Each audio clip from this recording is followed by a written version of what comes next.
Welcome back, guys. We're sitting here with the man, Coach Spo. How you doing, Coach? Good, Trick. Good to have you here on the show with us. We're streaming live on Facebook and live on the app.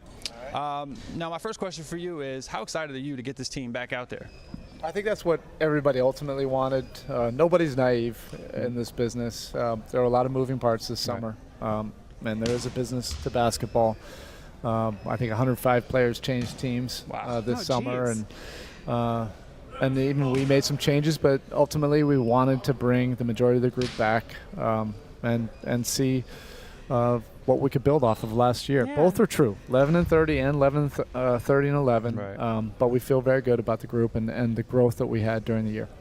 You talked about all of the business that took place this summer, but you had a pretty exciting summer yourself personally. You got the chance to go over to Africa and participate in the NBA Africa Games. What was that entire experience like for you? I imagine that it was pretty incredible. Yeah, Megan, it was transformational. My wife and I went to South Africa, and really the genesis of the whole deal was Luol Deng. I had the opportunity to coach Lou, and he always talked about his upbringing and his involvement with the NBA in growing the game in Africa. Yeah. So I was very interested. 2 years ago, I said, hey, when I get the opportunity, I'm in. Sign me up. Yeah, and it was terrific. The NBA does a really good job, not only with the camp, with the youth basketball and growing the game and the interest of the game, but also the outreach over there, which was great. And it culminated in an all-star game, but it was also awesome to reconnect with Lou and For sure. And just see a different side of the world and how much still needs to be done over there. Yeah. And it was great to contribute just for a short period of time. For sure, and I'm sure it's incredible. When you think about Africa, like you said, it's on the other side of the world, and the game is still very much prevalent there. And I know you obviously have a passion for the game, and being able to share that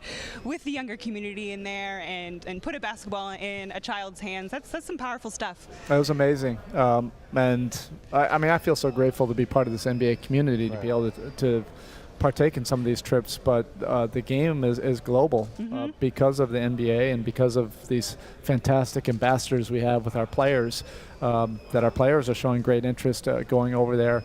But it was a very humbling experience going over there, especially when we were doing the outreach programs with Habitat for Humanity and going to orphanages and kids that would seemingly feel on our end that they have nothing, but they feel like they have everything. And us have an opportunity to go over there and put a smile on kids' faces, but also to see the players really step up.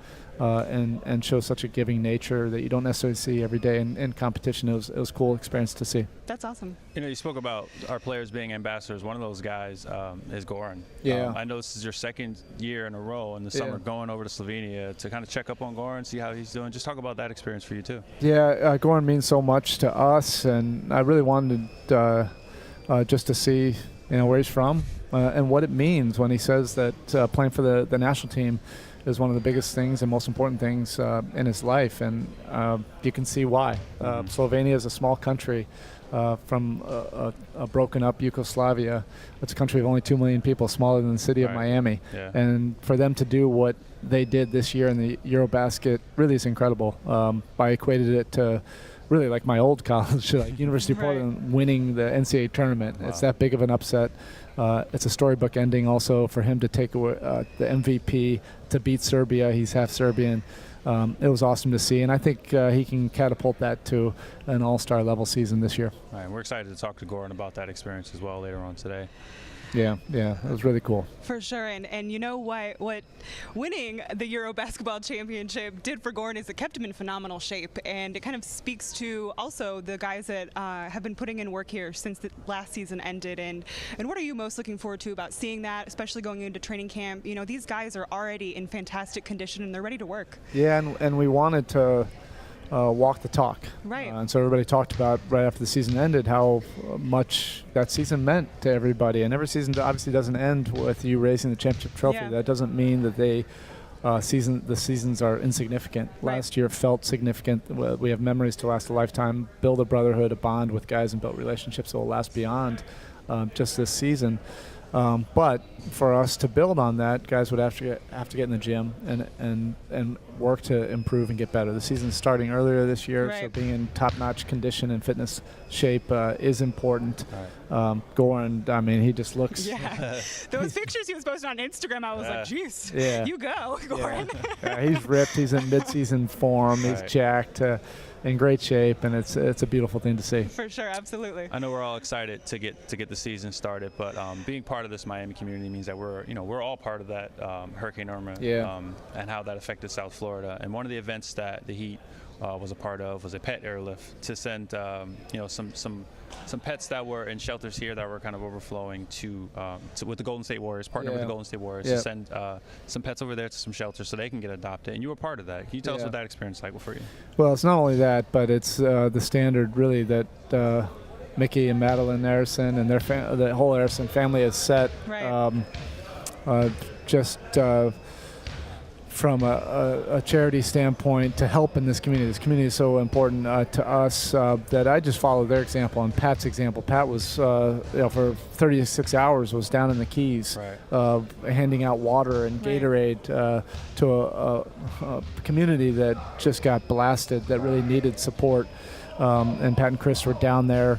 Oh, that's the example that's set for the rest of us. So it was the least we could do.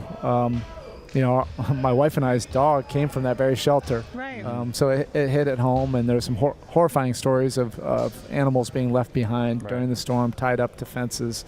But it was a great event to be a part of, to partner with the Warriors, to free up shelters so some of the displaced animals could find a home. And didn't walk away with the dog then, but we did last Christmas, and it was very close.